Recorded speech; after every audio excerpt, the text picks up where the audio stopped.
राधे राधे प्रिय मित्रों। आज हम आपको एक ऐसी प्रेरणादायक कहानी सुनाने जा रहे हैं जो आपके हृदय को छू लेगी।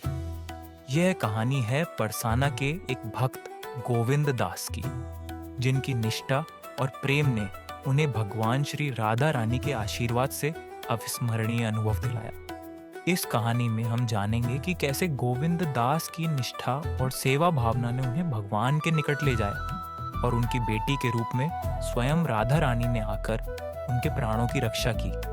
तो चलिए इस अद्भुत यात्रा की शुरुआत करते हैं और गोविंद दास की भक्ति यात्रा को करीब से समझते हैं। बरसाना में गोविंद दास नाम का एक भक्त रहता था। उसकी एक पुत्री थी जिसका नाम मुनिया था। गोविंद दास के परिवार में मुनिया के अलावा कोई नहीं था।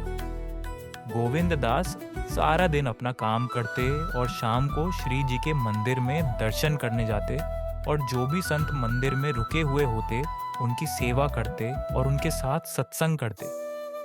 यही उनका रोज का नियम था। एक बार एक संत ने गोविंद दास से कहा, भैया हमें नंदगांव जाना है, हमारे पास सामान ज्यादा है और हमें रास्ता भी नहीं मालूम, तो तुम हमें नंदगांव पहुंचा सकते हो क्या? गोविंद दास बोले, महाराज ये तो मेरा सौभाग्य है।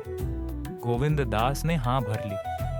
शाम को गोविंद दास ने अपनी बेटी से कहा, मुझे एक संत को नंदगांव छोड़ने जाना है, दिन चढ़ने तक आ जाऊंगा, प्रतीक्षा मत करना। अगले दिन गोविंद दास सुबह 4 बजे राधे राधे करते नंगे पांव संत के पास पहुंच गए और संत का सामान और ठाकुर जी की पेटी और बर्तन उठाकर बोले, चलो महाराज, और आगे आगे चलने लगे। एक तो संत जी की उम्र हो चली थी, ऊपर से उन्हें श्वास रोग भी था, इसलिए वे कुछ दूर चलते फिर बैठ जाते। इस तरह रुक रुक कर चलने में नंदगांव पहुंचने में ही देरी हो गई।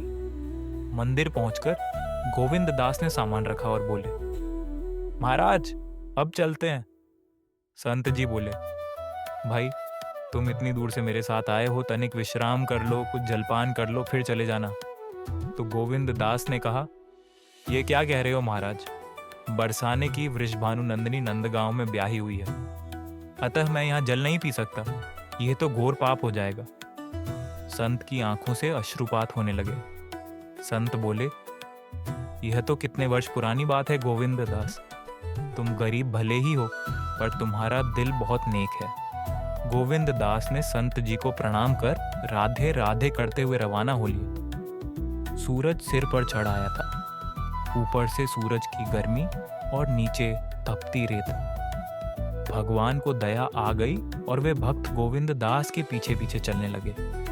एक पेड़ की छाया में गोविंद दास रुके और वहीं मूर्छित होकर गिर पड़े। भगवान ने मूर्छा दूर करने के प्रयास किए पर मूर्छा दूर नहीं हुई। भगवान ने विचार किया कि भक्त के प्राण संकट में हैं और कोई उपाय नहीं लग रहा है। गोविंद दास राधा रानी के भक्त हैं, वे ही इनके प्राणों की रक्षा कर सकती हैं, तो उनको ही बुलाया सा जाए। इतना सोचते ही भगवान भरी दोपहर में राधा रानी के महल की तरफ दौड़ पड़े। राधा रानी ने कन्हैया को इस हालत में देखा और इस गर्मी में आने का कारण पूछा। भगवान भी पूरे मस्खरे हैं। उन्होंने सोचा राधिका को थोड़ा छेड़ा जाए। उन्होंने कहा, तुम्हारे पिताजी बरसाना और नंदगांव की डगर में पड़े हैं, तुम चलकर संभालो। राधा जी चौंकी और बोली, कौन पिताजी? भगवान ने सोचा विलंब करना ठीक नहीं है, भक्त के प्राण संकट में हैं, इसलिए राधा को सारी बात समझाई और चलने को कहा। यह भी कहा कि तुमको गोविंद दास की बेटी के रूप में भोजन और जल लेकर चलना है। राधा जी तैयार होकर पहुंची। पिताजी पिताजी आवाज लगाई और जल पिलाया। गोविंद दास जागे और बेटी से बोले, तू यहाँ कैसे? राधा जी बोली, घर पर हरिया काका आए हैं आपसे मिलने को, तो आपको बुलाने आ गई। आते आते भोजन भी ले आई हूं, आप भोजन कर लीजिए। ब्रजदास भोजन करने लगे तो राधा जी ने कहा, मैं घर पर मेहमानों को संभालूं, आप आ जाना। कुछ दूरी के बाद राधा रानी अदृश्य हो गईं। गोविंद दास ने ऐसा भोजन कभी नहीं पाया। शाम को घर आकर गोविंद दास बेटी के चरणों में गिर पड़े। बेटी ने कहा, आप ये क्या कर रहे हैं? गोविंद दास ने कहा, आज तुमने भोजन और जल लाकर मेरे प्राण बचा लिए, नहीं तो आज मेरे प्राण ही निकल गए होते। बेटी ने कहा, मैं तो कहीं गई ही नहीं पिताजी। गोविंद दास ने कहा, अच्छा बता हरिया कहाँ है? बेटी ने कहा, हरिया काका तो नहीं आए हैं, लेकिन आप उनके बारे में क्यों पूछ रहे हो? अब गोविंद दास के समझ में सारी बात आई। उन्होंने मुनिया से कहा कि आज तुम्हारे ही रूप में राधा रानी आई थी मुझे भोजन और जल देने। भाव विभोर हो गए गोविंद दास। मेरी किशोरी को मेरे कारण इतनी प्रचंड गर्मी में कष्ट उठाना पड़ा और मैं उन्हें पहचान भी न सका।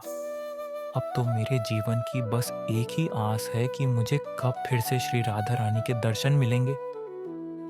प्रिय मित्रों, इस प्रेरणादायक यात्रा में आपने देखा कि गोविंद दास की भक्ति और सेवा भावना ने उन्हें भगवान के अद्भुत आशीर्वाद का पात्र बना दिया।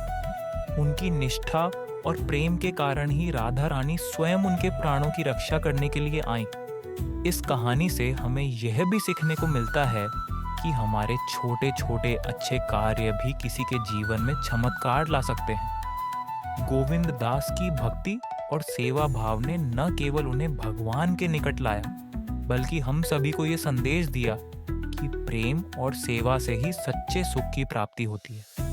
बोलो बांके बिहारी लाल की जय। जय श्री राधे राधे।